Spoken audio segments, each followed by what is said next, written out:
مجھے بعض والدین شکایت کرتے ہیں، کہتے ہیں کہ ہماری تو عمر بھی زیادہ اب کھانے پینے کی نہیں ہے، لیکن فون کر کے مختلف قسم کے کھانے پینے کی چیزیں منگوائے جاتے ہیں گھروں میں، اور وہ پھر والدین کی نگاہیں چھپا کر کمروں میں لے جائی جا رہی ہوتی.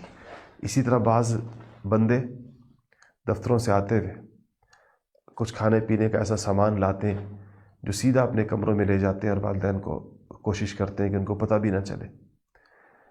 تو اس عمل کو دیکھیے، ان صاحب کی حدیث کو دیکھیں کہ جو چیز پہلے والدین کو نہ ملے کیا برکت ہوگی اس میں جو اس گھر میں آئے.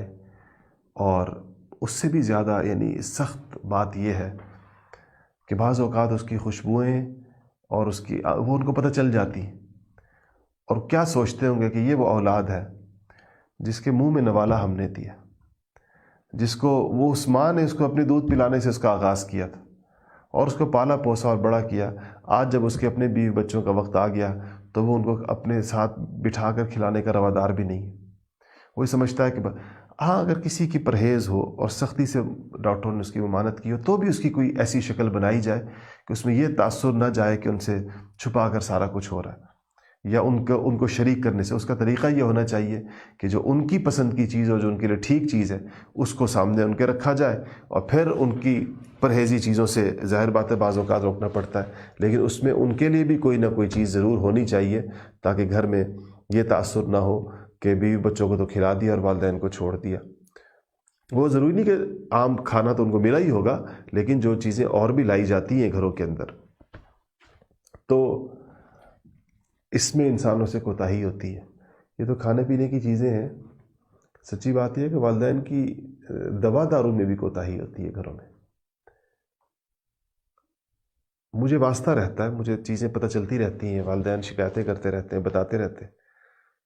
شاید اپنے بچے کے لیے ٹافی اور چاکلیٹ لانے میں انسان جتنا مستعد اور بیدار ہے اور ہوشیار ہے، ماں باپ کی دوائی لانے میں اتنا نہ ہو. اپنے بچوں کی فرمائشیں پوری کرنے میں انسان جتنا تیز ہے، والدین کی بنیادی ضروریات پوری کرنے میں بعض اوقات کوتاہی کر رہا ہوتا ہے. یہ ہر جگہ کی بات نہیں ہے، بڑی بڑی سعادت مند اولادیں بھی ہوتی ہیں. ظاہر بات ہے کہ جب بات ہو رہی ہوتی ہے تو اس کا مطلب یہ نہیں کہ معاشرے کے ہر فرد ہی ایسا ہے. ہمیں بس ہر ایک کو اپنے احوال پر غور کرنا ہے کہ میرا شمار تو نہیں کہیں ان لوگوں کے اندر. اگر نہیں ہے تو 100 بسم اللہ سبحان اللہ ماشاء اللہ بہت اچھی بات ہے، لیکن ایسا ہے ہمارے معاشرے میں. ایسا نہیں کہ معاشرے میں یہ رویے نہیں ہیں. ماؤں کی دوا باپ کی دوا بعض اوقات کئی کئی دن بھول جاتی ہے، لیکن بیوی اور بچوں کی فرمائشیں یاد رہتی ہیں اور وہ اس کو بار بار کہتے بھی رہتے ہیں. ماں تو ایک دفعہ کہہ کر بعض اوقات خاموش ہو جاتی، بعض دفعہ ایک دفعہ بھی نہیں کہتی، اور خود آپ کو جا کر دیکھنا ہوتا ہے ان کی ضروریات کو. کتنے والدین ایسے ہیں جو اپنی ضرورت اپنے لبوں پر نہیں لا سکتے. یہ تو دیکھنے کی چیز ہے، جا کر خود محسوس کرنے کی چیز ہے، خود کریت کر معلوم کرنے کی چیز ہے. تو اس میں اللہ تعالی ہم سب کو صراط مستقیم کی اور ہدایت کی توفیق عطا فرمائے. بہت ناشکری اور بڑی والدین کی حق تلفی ہے اگر ان کی ضروریات پوری نہ ہو رہی ہوں. ہمارے پاس ہماری زندگی چاہے جتنی بھی مصروف ہو جائے، یاد رکھیے گا میری اس بات کو، ہم والدین سے زیادہ بڑی مصروفیت کوئی اور نہیں ہو سکتی. تمام مصروفیات کو آپ چھوڑ سکتے ہیں، پس پش ڈال سکتے ہیں، لیکن ان کی ضرورت کو سب سے سامنے آگے رکھیے. یہ ان کا ہمارے اوپر حق ہے، اور ایسا حق ہے کہ قرآن و سنت میں جہاں بجا اس کا ذکر آیا. ہمارے معاشرے میں اس حوالے سے بعض اوقات لوگ عجیب اپنے آپ کو عذر تراشتے ہیں. تو یاد رکھیے گا مصروفیت کا ہونا کوئی عذر نہیں ہے.